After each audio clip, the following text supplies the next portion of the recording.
mga pinakamalalaking balitang dapat nyong abangan sa One North Central Luzon ngayong Martes. 3 taong gulang na batang lalaking nahulog mula sa bangka. Nasagip 142,000 na bariles ng diesel dumating na sa bansa. DOE nanawagan na magtipid sa produktong petrolyo at kuryente. Pinakauling sitwasyon sa ilang terminal ngayong Martes Santo. Alamin. At chapel na nasa tuktok ng Burol at Stations of the Cross malapit sa wind farm. Saan kaya matatagpuan? Ito ang GMA Regional TV, One North Central Luzon.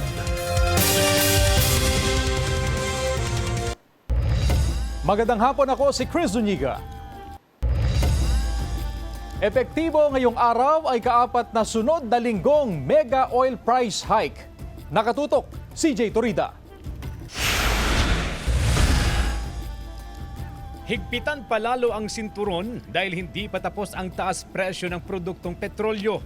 Ang diesel tataas ng 12 pesos and 50 centavos kada litro, kaya maglalaro na sa 109 hanggang 144 pesos ang litro ng diesel. 2 pesos and 50 centavos naman ang itataas ng presyo ng gasolina habang 2 pesos sa kerosene. Bagamat hindi pa rin pumepreno ang taas presyo, nadagdagan naman daw ang inventaryo ng bansa ayon sa Department of Energy.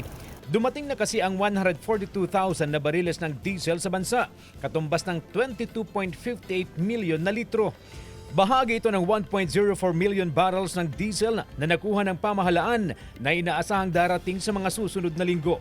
Sa kabila nito, pakiusap ng DOE, magtipid pa rin sa krudo at kuryente dahil wala pa rin nakakaalam kung hanggang kailan ang krisis na dulot ng gulo sa gitnang silangan. Sa mga bibili pa lang ng liquefied petroleum gas o LPG, habol na dahil inaasahang may taas presyo yan bukas. Ayon sa LPG Marketers Association, sinabi niyang asahan ang dagdag na 110 pesos sa 11 kilogram na LPG tank. Ang taas singil ay bunsod sa gasto sa shipping at contract price. Tinitiyak naman nilang tatagal hanggang Mayo ang LPG supply sa bansa. Kasama na riyan ang mga paparating na supply pagpasok ng Abril. Sa ngayon, 1,350 pesos hanggang 1,400 pesos ang presyo ng LPG tank. Kung may lalagpas dyan, i-report daw agad sa barangay o sa pulisya ayon sa LPGMA. CJ Torida, One North Central Luzon.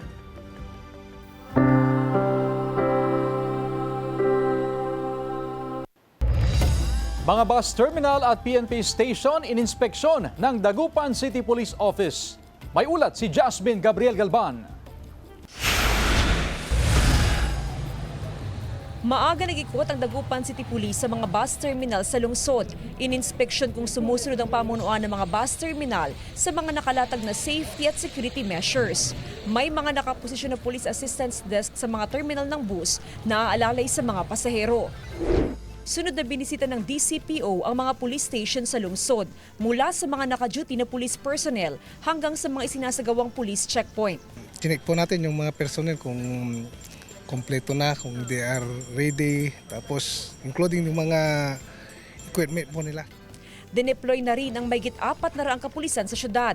Bukod sa mga terminal ng mga sasakyan, mahigpit na babantayan ng pulisya ang mga simbahan at ang Tondaligan Beach. So okay naman yung natin ang inspection, okay naman yung mga security preparation natin, security measures preparation. Nakatutok naman ang Pangasinan Police Provincial Office sa mga magsisiuwian sa probinsya ngayong Semana Santa. 24 oras na may mga nakabantay sa mga pangunahing lansangan para aalalay sa mga motorista. Expected po natin na dadagsa po talaga ang mga tao dyan po sa ating mga bus terminals. Kaya po maglalagay po tayo dyan ng maximum requirement po ng ating mga personnel. Mahigit 600 pulis ang nakadeploy sa Zambales bilang bahagi ng pinaigting na seguridad ngayong Semana Santa. May mga police assistance desk sa iba't ibang mga bayan. Katuwang ng Zambales Police ang iba't ibang force multiplier at iba't ibang ahensya ng gobyerno gaya ng Philippine Coast Guard, AFP at BFP. Kasama si Daryl Peralta, Jasmine Gabriel Galban, One North Central Luzon. Mga kapuso, atin namang alamin ang pinakahuling sitwasyon sa ilang terminal sa Dagupan City ngayong Martes Santo. Makibalita tayo live kay Sandy Salvacio. Sandy?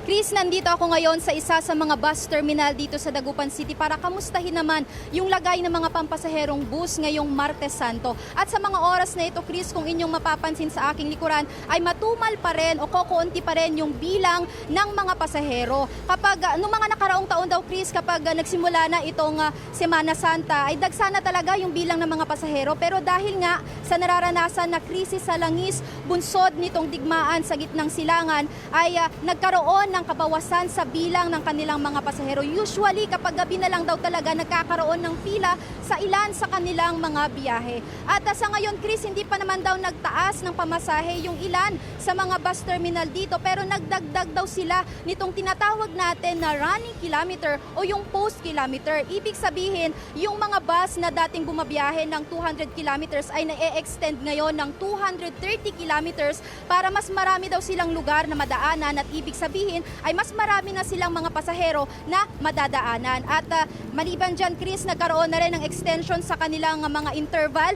Sa bus terminal na ito, Chris, dati ay nasa 10 to 20 minutes lang ang kanilang interval, pero ngayon ay nagtatagal na ng 1 oras. Ganito rin yung kaso sa ilang mga pampasaherong van at yung ilan sa kanila, hinihintay na lang daw talaga na mapuno ng mga pasahero yung kanilang mga sasakyan bago sila tuluyang bumiyahe. Oras-oras naman, Chris, ay may mga bumibisita dito na kawani ng LTFRB, LTO at PNP para siguraduhin yung seguridad at kaligtasan ng mga biyahero. Chris?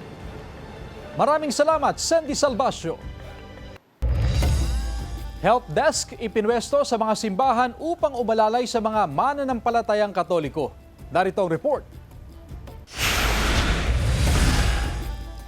Nagkaantabay ang mga kawani ng MDRRMO sa mga mananampalatayang Katoliko na bibisita sa Saints Peter and Paul Parish Church at kalapit na Senior Divino Tesoro Shrine sa Calasiao, Pangasinan. May libreng blood pressure monitoring para sa mga matatanda at may sakit na hypertension. May nakaantabay rin na ambulansya sakaling magkaroon ng emergency cases sa mga namamanata ngayong Semana Santa. Kung mayroong mga hinihingal dyan o nahihilo, kinukuha po natin sila, kinukuha na ng blood pressure. At kung kailangang itakbo sa ospital, itatakbo po natin. Malaking tulong din po sa mga tao po para ma-monitor po yung mga ganitong po. Tulad ng ganitong mainit po, maano po kaagad. Dahil sa nararanasang mainit na panahon, namimigay ng leaflets ang mga otoridad kung saan nakasaad dito ang mga impormasyon kung paano makaiwas sa heat-related illnesses, lalo pat pagkahilo ang karaniwang idinadaing ng mga debotong nagtutungo sa simbahan. At po ng mga kababayan, mga bibisita po, sana po laging meron kayong dalang maiinom niya na tubig para hindi po kayo ma-dehydrate at kung mahihilo man kayo, wag po tayong pumunta sa mainit na lugar. Mananatili ang help desk ng MDRRMO hanggang sa Easter Sunday. Kasama si Ron Taniedo, CJ Torida, One North, Central Luzon. CHD1 nakaalerto ngayong Semana Santa. Ang detalye sa report. Kasabay ng pagsisimula ng Semana Santa, nakaalerto ng Center for Health Development sa sitwasyon. Nakahanda lahat ng mga health center at pagamutan sa riyon sakaling may mga emergency case na maitala ngayong Semana Santa.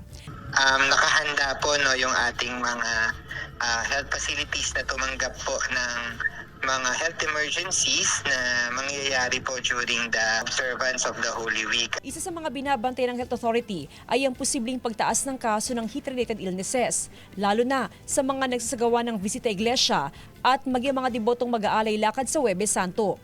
Ang 76 anyos sa si Aling Rufina, ramdam na ang mainit na panahon.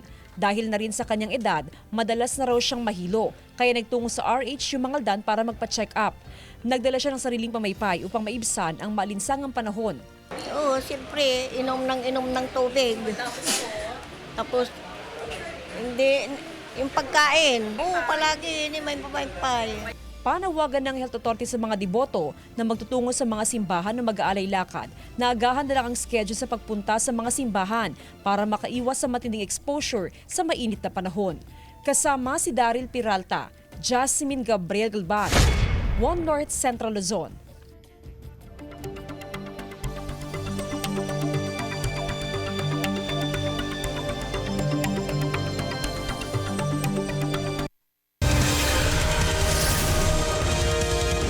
Ito ang GMA Regional TV, 1 North Central Luzon.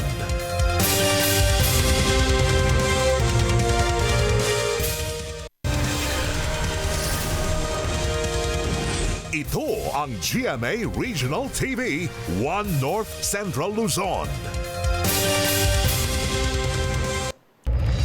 Nasagip ang isang batang lalaking nahulog mula sa bangka sa Subic, Zambales. Ayon sa Philippine Coast Guard, kasama ng kanyang ama sa pangingisda ang 3 taong gulang na bata. Aksidente raw nahulog ang bata habang naglalaro sa bangka.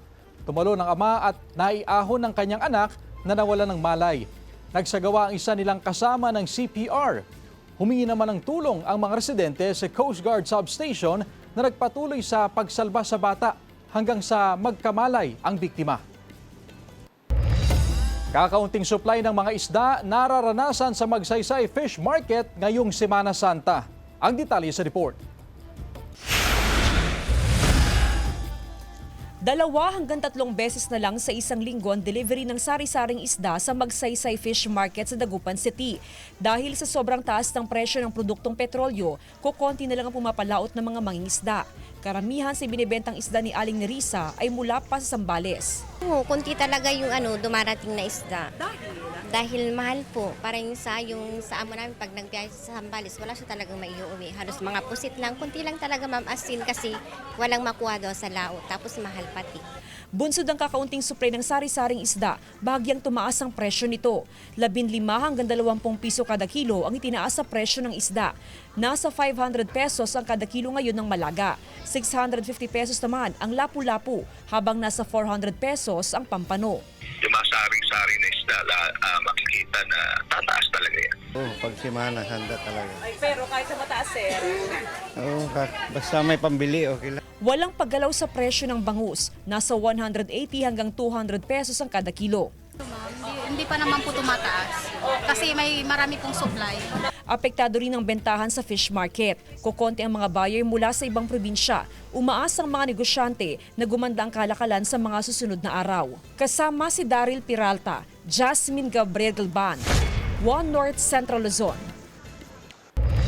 Samantala, bilang ng mga pumapasadang tricycle bumaba ng 40% ayon sa Tricycle Alliance of Dagupan City. Naritong report. Nabawasan na raw ng 40% ang bilang ng mga pumapasadang tricycle sa Dagupan City. Base ito sa pagtaya ng Tricycle Alliance of Dagupan City Incorporated o Triad na isa sa pinakamalaking TODA Federation sa lungsod. Epekto raw ito ng mataas na presyo ng gasolina na dulot ng kaguluhan sa gitnang silangan. Pag-iikot sila talagang talo sila eh. Pero masaya din sila dahil walang traffic. Binubuo ng 37 TODA ang Triad, katumbas ng humigit kumulang 700 na miyembro. Mas lalo pa raw humirap ang pamamasada ng mga tricycle driver ngayon na wala ng pasok ang mga mag-aaral. Wala nang pasok, bawas pasahero. Yung pila namin dito, yung mabilis, naging 1 oras bago ka makaalis. Sa kasalukuyan, nasa 30 pesos ang pasahe kung special hire o nasa holding area at 20 pesos ang regular fare o sa mga nasa non-holding area. Humingi raw ang mga TODA ng provisional fare increase na 10 pesos pero hindi pinaboran ng lokal na pamahalaan. Naiintindihan naman daw ito ng mga tricycle driver at operator. Huwag na natin silang pagsamantalahin kasi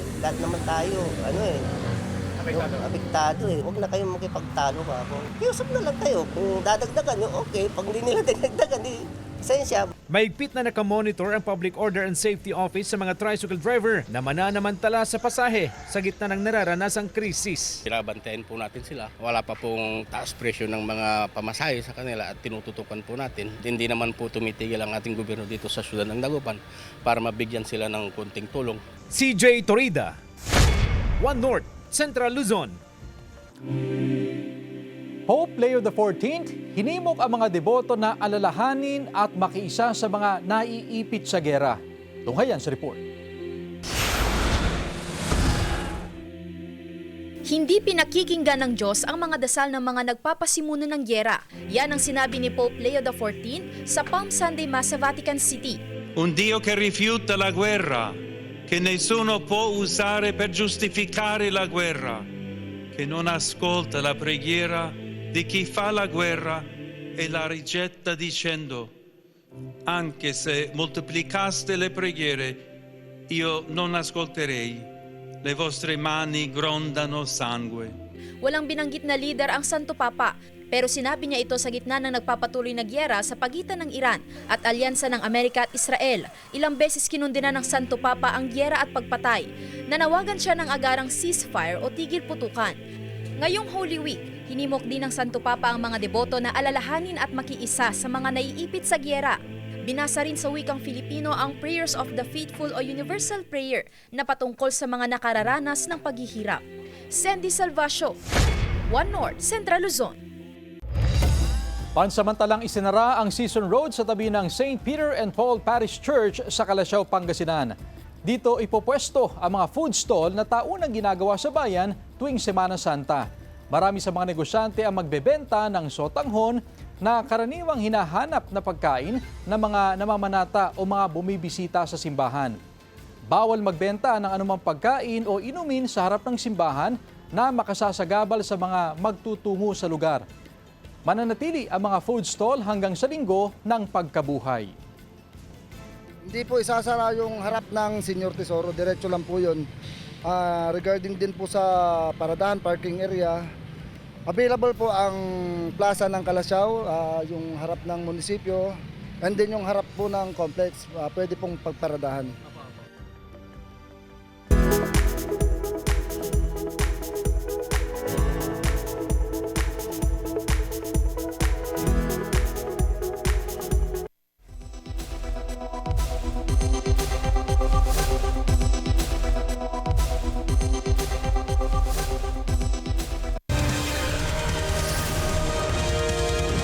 Ito ang GMA Regional TV, One North Central Luzon.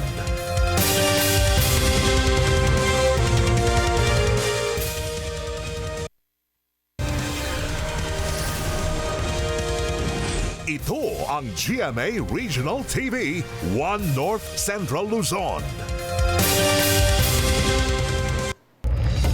Pinangunahan ni Pangulong Bongbong Marcos ang pagbubukas ng Cabanatuan City exit ng Central Luzon Link Expressway o CLEX. Narito ang report.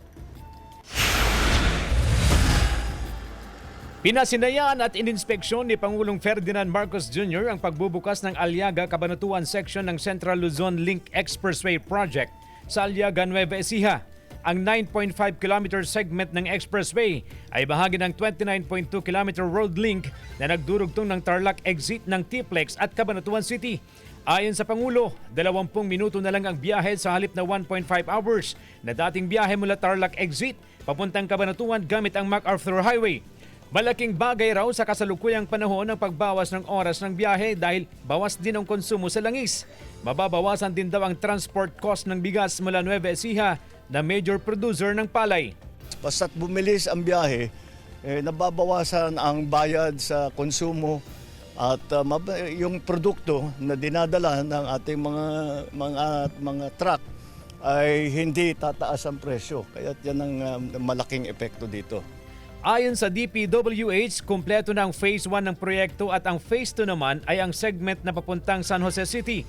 Aabot daw sa 10 billion pesos ang ginamit na pondo sa Phase 1 ng proyekto na mula sa Japan International Cooperation Agency. Ayon pa sa DPWH, na-delay ang proyekto dahil sa pandemic. Ang vision daw ng proyekto ay Western to Eastern Luzon Connection, Zambales to San Jose Nueva Ecija at ma-develop ang Pacific side ng Luzon. Libre ang paggamit ng Central Luzon Link Expressway sa ngayon habang naghahanap pa ang DPWH ng kontraktor upang i-operate ito. Ikinakasa pa ang mga feasibility study para naman sa Cabanatuan to San Jose Link hanggang sa eastern coast ng Luzon. CJ Torida, One North Central Luzon. Mga kapuso, mababa po ang tsansa ng pag-ulan ngayong araw. Walang namomonitor ang Pag-asa na low pressure area, bagyo o weather system na pwedeng magdala ng ulan. Samantala, umaabot naman sa Ilagang Luzon ang ridge ng high pressure area. Base sa datos ng Metro Weather, maaliwalas ang panahon sa malaking bahagi ng Northern at Central Luzon. Pero may tsansa ng mahina at panandali ang ulan sa Abra at Benguet. Mababa ang tsansa ng ulan sa natitirang bahagi ng bansa, pero maging handa pa rin sa posibilidad ng thunderstorms. Tiniyak ng NGCP na normal pa rin ang operasyon at hindi ito apektado ng nararanasang problema sa langis. Ang detalye sa report. Wala raw direktang epekto sa operasyon ng National Grid Corporation of the Philippines o NGCP ang nararanasang krisis na bunsod ng mataas na presyo ng langis. Nananatiling maayos, matatag at fully operational ang mga transmission network mula sa mga planta patungo sa mga distribution utility at consumer. We are under normal operations. As transmission network system operator, Pagdating sa epekto ng pagtaas ng presyo ng langis, mas ramdam ito sa power generation sector, partikular sa mga planta na gumagamit ng oil-based fuel. Gayunman, mahigpit na minomonitor ng NGCP ang kondisyon ng grid at patuloy na nagsasagawa ng mga maintenance activity kung kinakailangan. ang mandato po ng NGCP is to transmit any and all available power.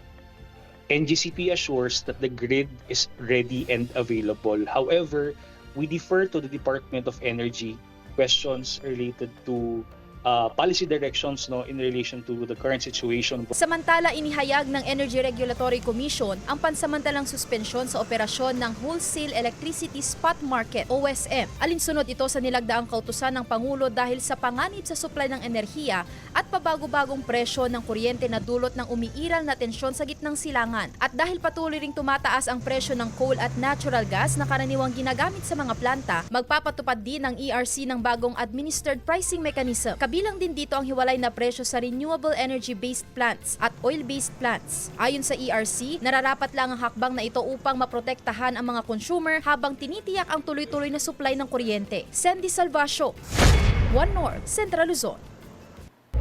Walang nadidetect na COVID-19 cicada strain sa Pilipinas ayon sa Department of Health. Sa gitna yan ng pagkalat ng naturang strain sa Amerika. May mga naiulat din na kaso ng strain sa 23 bansa ayon sa US Centers for Disease Control and Prevention. Base sa datos ng World Health Organization, nagsimula raw ito sa Omicron variant na kumalat noong 2021. Sabi ng DOH, ayon sa ilang eksperto, walang dapat ipangamba sa strain na ito ng COVID-19. Gayunman, patuloy pa rin ang pag-monitor dito ng Health Department.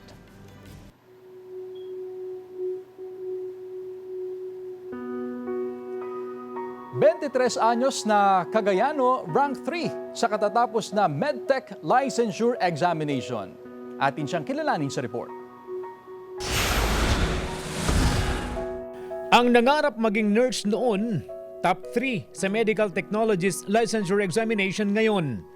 Siya ang 23 anyos na si Mark Ian Tudao, tubong barangay Lanna, Enrile, Cagayan at nagtapos sa Cagayan State University Andrews Campus.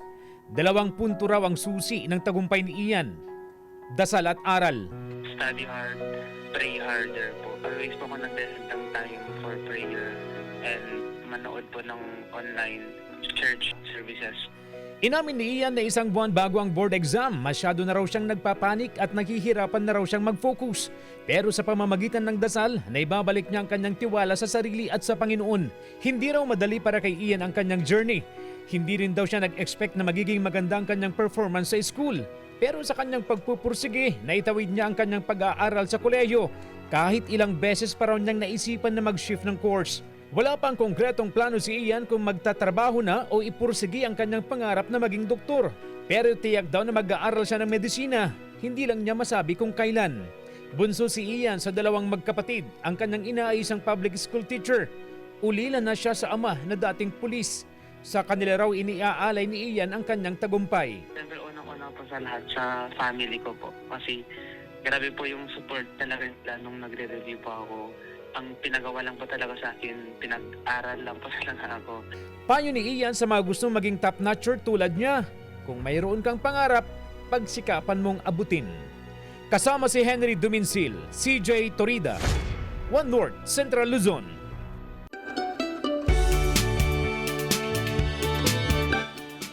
Chapel sa Kasiguran, Aurora na nasa tuktok ng burol, dinarayo tuwing Semana Santa.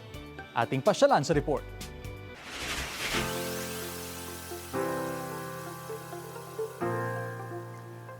Chapel sa Kasiguran, Aurora na nasa tuktok ng burol, dinarayo tuwing Semana Santa.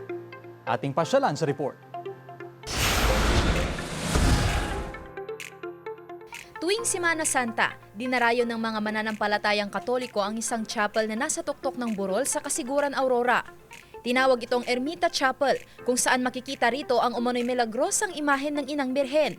Bagamat kailangan pang umakyat papunta sa lugar, kakaiba naman ang pakiramdam pagdating sa chapel kung saan pwedeng magtirik ng kandila at magdasal. Bukod sa mga deboto, dinarayo rin ito ng mga turista. Patok din na pasyalan ang Stations of the Cross sa Wind Farm sa Burgos, Ilocos Norte. Makikita ang Stations of the Cross sa Burol. Tahimik ang lugar kaya swak sa mga magninilay ngayong Semana Santa. Bonus spot pa ang mga turbina na masisilayan ng malapitan. Mahangin din sa lugar na mistulang pinapaypay ng mga umiikot na turbina. Mula sa highway, 3 minuto lang ang biyahe sa lugar. Sandy Salvacio, One North, Central Luzon. Samantala, mapapanood niyo po ang episode na ito at iba pang pinakahuling lokal na balita sa official website ng GMA Regional TV, www.gmaregionaltv.com. Pwede rin kayo bumisita sa aming official YouTube channel, GMA Regional TV, at i-click ang subscribe button para sa pinaka-maiinit na balita mula sa mga rehiyon. At yan ang mga pinakamalaki at pinakahuling balita sa Hilaga at Gitnang Luzon. Maraming salamat mga kapuso, pati na ang mga kapuso natin abroad. Ako po si Chris Zuniga. Kami, ang GMA Regional TV, One North Central Luzon. Walang kinikilingan, walang pinoprotektahan. Noon at ngayon, serbisyong totoo.